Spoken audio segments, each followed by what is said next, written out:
ভিডিওটিতে ক্লিক করার জন্য আপনাদেরকে জানাই অসংখ্য ধন্যবাদ। আপনারা দেখছেন আপনাদের প্রিয় YouTube channel West Bengal DA salary. West বেঙ্গলের ডিএর আপডেট এবং বেতন বৃদ্ধির আপডেট প্রত্যেক দিনের জন্য পাবেন, তাই অবশ্যই চ্যানেলের সাথে থাকুন, চ্যানেলটিকে সাবস্ক্রাইব করে রাখুন পরবর্তী লেটেস্ট আপডেট পাওয়ার জন্য। ইতিমধ্যে রাজ্য সরকারি কর্মচারীদের জন্য দুর্দান্ত খবর।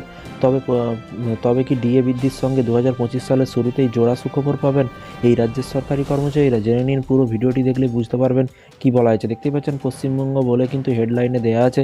তবে কি ডিএ বৃদ্ধির সঙ্গে 2025 সালের শুরুতেই জোড়া সুখবর পাচ্ছে পশ্চিমবঙ্গ রাজ্য সরকারি কর্মচারীরা। এখানে বলা হয়েছে মহার্ঘ ভাতা বা ডিএ বৃদ্ধির সঙ্গে 2025 সালের শুরুতেই কি জোড়া সুখবর পাবেন এই রাজ্যের সরকারি কর্মচারীরা, তেমনই বিভিন্ন রিপোর্ট সামনে এসেছে।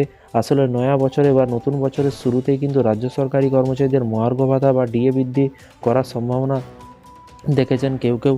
আবার 2025 সালের শুরুতেই কিন্তু পঞ্চম বেতন কমিশনের বেতন বা বকেয়া ডিএ নিয়ে কিন্তু সুপ্রিম কোর্টে শুনানি আছে। সেখানেও কিন্তু ইতিবাচক খবরের অপেক্ষায় আছেন কিন্তু রাজ্যের সরকারি কর্মচারীরা। চলতি বছরের পয়লার দিন থেকেই পশ্চিমবঙ্গের রাজ্য সরকারি কর্মচারীদের ডিএ বৃদ্ধি পেয়েছিল।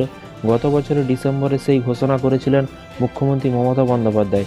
আর সেই ডিএ বৃদ্ধি কার্যকর হয়েছিল কিন্তু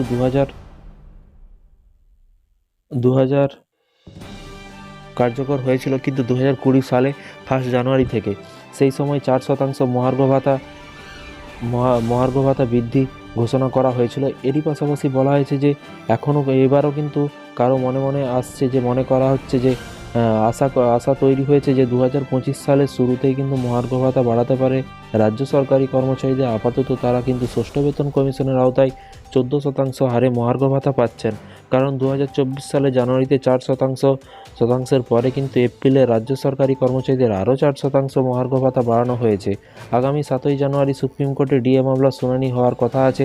পঞ্চম বেতন কমিশনের আওতায় বকেয়া মহার্ঘ ভাতা মামলা নিয়ে কিন্তু সেই শুনানি হবে। 2022 সালে নভেম্বরে স্পেশাল লিভ পিটিশন দায়ের করেছিল রাজ্য সরকার।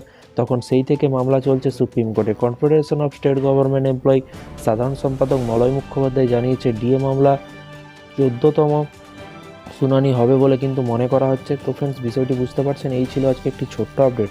এই ধরনের প্রতিদিন সরকারি কর্মচারীদের লেটেস্ট আপডেট পেতে চ্যানেলটিকে সাবস্ক্রাইব করে রাখুন পরবর্তী নতুন আপডেট পাওয়ার জন্য। যখনই নতুন নোটিফিকেশান আসবে এবং সুপ্রিম কোর্টে শুনানি সামনে কিন্তু 2025 সালে জানুয়ারি মাসের 7 তারিখে কিন্তু ডিএ মামলা শুনানি আছে। সেই শুনানিতে কী ফল প্রকাশ হয় সেটাই কিন্তু সবাই অপেক্ষায় বসে আছে। তো দেখা যাক কি হয়। তারপরে সংগ্রামী যৌথ মঞ্চ পরবর্তী নতুন কর্মসূচি, যেমন ধর্মঘট আন্দোলন, বিভিন্ন রকমের মাধ্যমে কিন্তু ডিএ আদায় করা, সেই সব কর্মসূচি আপনারা এই চ্যানেল থেকে দেখতে পাবেন। চ্যানেলটিকে সাবস্ক্রাইব করে রাখুন পরবর্তী নতুন আপডেট পাওয়ার জন্য। ভালো থাকবেন, সুস্থ থাকবেন এবং নিজের খেয়াল রাখবেন। Thank you.